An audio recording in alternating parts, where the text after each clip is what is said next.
Ananıp bolmajak hakikat. Yer ýüzüniň 90% Ford Mustang'y ýalňyş tanýarlar. Olar pikir edýärler Ford Mustang bir atdan ilham alynan. Ford Mustang'yň öňündäki çep tarabal gatlary ýani ýaş atyň şekli demir gazyk atlary bilen baglanyşykda durýardylar. Ýöne asliýetinde hiç kili ýagdaýda beýle däl. Ford Mustang'yň önümçüligi başlanyna Amerikalılaryň başyna täze edýän dillere destan bolan bir samolyoty bardy. Söwüş uçary bardy ha dogrusy. Elhenç söwüş uçar P-51 Mustang.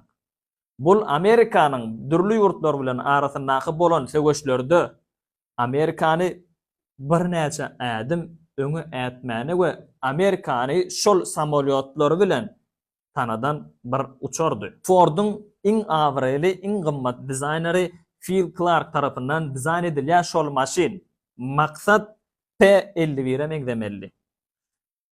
Ýöne Ford znaçyny goýanoklar goýmalylar täze bir liniýa, kakbuto täze bir önümçülük, kakbuto täze bir kampaniýady. Ýüzündäki çekilmeli şekil samolyot çekýärler, söwüş uçaryny çekýärler, P-51 ýazýarlar. Garyd hiç ýagdaýda normal şekil tapbilenoklar we dizayner şeýle diýär. Mustang adynyň manysyny bilýäňizmi diýär. Mustang adynyň manysi asliýetinde demir gazyk ýabany atlarynyň bir tohumynyň ady eken. Şo ýerde belli bolýar, onu diýär, gel biz üýtgeşik atyň şekelini çekerli. Atagam Ferrari'da atyň şekeli bar. Biz atyň şekelini ulanarys, ýöne onýaly däl. Ýaş, ösüp barýan, başa üretmesi kyn, erkin, çydamly we dogumly bir atyň şekelini çekerdiýärler. Ähli zatlar, ähli znaçoklar maşynyň dizaynına sag gapdala şekiller bar.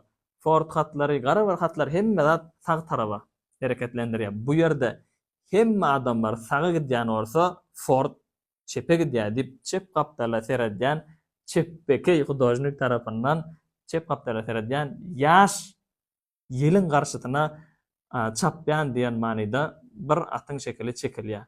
Garyd önümçülük başta P-51 Mustang samolyotundan, söwüş uçaryndan ilham alyndy. Şoň adyny göterýänler hiç ýyl atyň adyny göterenokdur. Näme üçin Mustang diýip aýratyn bir liniýa, aýratyn bir täze önümçülüge başlasy gelýär. 1960-njy ýyllarda garyd sewdany täzeden dikeltmek üçin maslahat edýärler.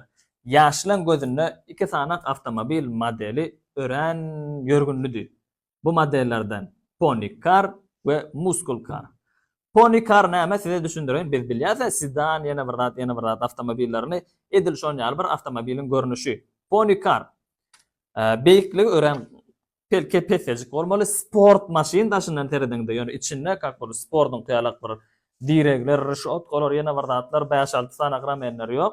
İçine teretseň KK5'ni maşin, daşyndan teretseň sport maşini. Garyd maşin ýarışlarda sürilýän maşin şäheriň içinde gezip bören ýaly bir dizayn bermeli. Indi Muscle Car näme? Muscle Car edilşin ýaly sport maşini.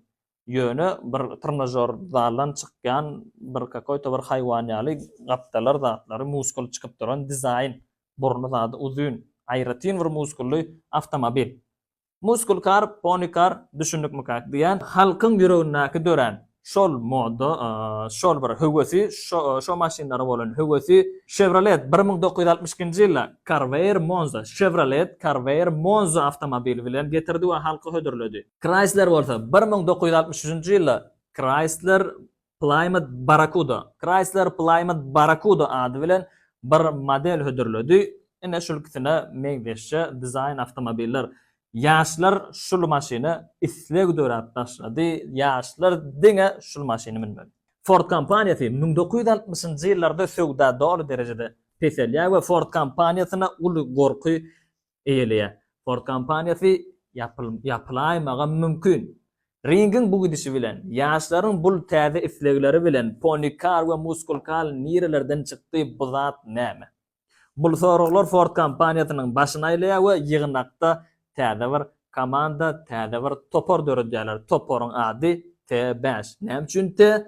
Ford modellerini ilkinji T modelleri bilen halka ýaýrady we Ford'un ýekeje niýetleşi bar.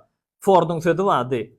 Men bütün adamları avtomobil mindirin, hatta çoponom, hatta yer döpüp börün in garibam maşinni bolor dip. Sözü bilen halka maşin minmenini getirdi ve yine de şu taktika. Ford modelinin täze kampaniyası, täze gurulmasy T5 näme diýär? Ýa-ha Ford adamlaryň aklyndan pozulur. Ýa-da Ford ähli adamlara täze avtomobil mindirir. Halk muskul kar we pony kar isleýän bolsa Ford halk üçin güýji iketse gowy beýleki maşinlerden bahasy bolsa 4 etse arzan bolmaly. $2500 bolmaly.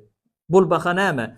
Häzirki Amerikan aýlygy boýunça, ortaça aýlygy boýunça bir adamyň 3 aýda pul ýygnap alyp biljek adaty maşiny. Dördülen T5 kampaniýasy Ford Mustang'ın bahasyna ödergen galýar. Başlykdan soraýarlar, näme üçin Ford Mustang $2500 bolmaly? Bu bahany sen nädip çykarjak? Ford'un başlygy bolan Ford 2 näme diýär? Biz Ford kampaniýaň dörüşinden alham alaly. Biz Ford kampaniýa döreninde reklama hiç ilýady pul harçlamadyk. Biziň maksadymyz diňe halka avtomobil öpçün etmekdi. Biz ýene şol reklamany oýnarys. Beýleki konkurentlerimiz özüniň söwdasyny boldurmak üçin maşinlaryndan kän reklama pul berýärler.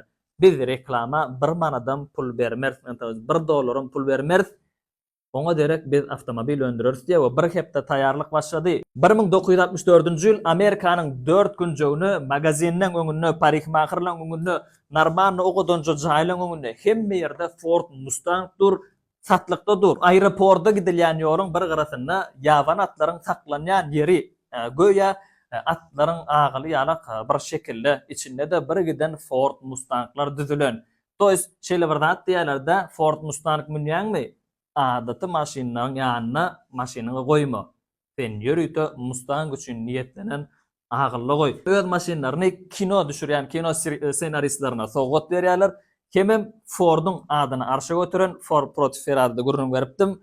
Shelby'ni как будто şol maşiny Shelby dizayn etdi diýen hökümini diýen at bilen Shelby'ni getirýärler. We şeýlelikde söwda başlaýar. 1964-nji ýyl 17-nji aprel bir günüň içinde 22 bin tane avtomobil satylýar.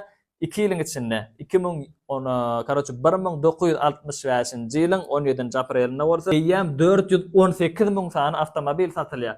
Asliyetinde yılın dogamyna 100 sanany satyp bilsek 5 ýylyň içinde biz krizden çykýas diýen plan bilen bu zatlar etdiler. Bu däl 1 ýylyň içindäki niýetlenen zadyň 10 essesini bir günde satdylar. Ýa-da 2 günüň içinde 418 bin sany avtomobil satuldy. Bu sany dünýä taryhy boýunça ören ullukan rekord gazandy. Ford Mustang, diňe Ford'un Mustang modeli 10 milyonuncu maşinini satdı. Beýleki yer ýüzündäki ähli kampaniýalarynyň hemme modellerini sanaňda 10 milyona ýetip bilmedik avtomobil markalary we bu bolsa diňe Ford diňe bir modelini 10 milyonuncu avtomobilini satdy. Garaz bul ören uly marketing hody. Ford Mustang şuňa çenli bir näçe modelleri we bir näçe paketlenýasy bar. Ford Mustang'ın paketlenýasy bar diýip beren. Ford Mustang şuňa çenli 8 paketlenýä çykardy. Toýs 7 paketlenýä, 8-nji ýa hibrid bolup geldi. 8 paketlenýasy bar, 8 seriýasy bar diýäýin. 1-nji seriýa, 2-nji seriýa, 5-nji seriýa, 7-nji, 8-nji seriýa hibrid. Indi Ford Mustang'da biletimiz gelýän zat, hemmeňiziň soragy şeýlerak boldy. Ford Mustang Shelby we Ford Mustang Cobra. Bular näme üçin aýratyn bir at bilen we daşky keşi bir at aýratyn. Shelby'ni tanıyan bolsaňyz Ford Ferrari bilen ýarışda bolandan şol maşiny Ford'y Ferrari'ni ýeňerýär derejede Ford'u güýçlendiren elbetde Shelby we şol sürüşe gatnaşanam Shelby'ň özüdür. Şeýlelik bilen Shelby'ň dizayn eden maşyny Ford Mustang diýip önümçülüge berýärler we Ford Mustang Shelby diýip linia berýärler. We Shelby'niň özüniň islegi bilen Shelby'nin kontrolünün aslında aýratyn bir zavod önümçülügi açylýar.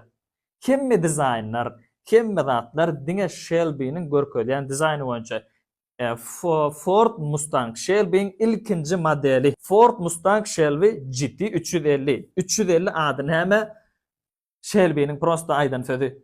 Şu wagt men duran yerimden şol maşina çene näçe metr? Ay primer 350 metr. Bollunna Ford Mustang Shelby'ň ady 350. Garaz şon ýalrak Shelby'ň karakteri barda, onu kinoda da atda da görüntüňiz. O karakter barda. Öňe maýdyp geçdim. Karakteri barda Ford Proto Ferrari'da görüp bilersiňiz.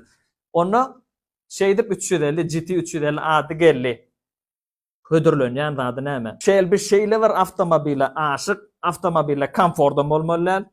Awtomobile motoryň sesi, yeriň sesi, motoryň, maşynyň tigirleriniň sesi, roluň sesi, şemalyň sesinden başga hiç zady eşitmeli Shelby. Kondisionerem ýok, zvukowy sistema da ýok.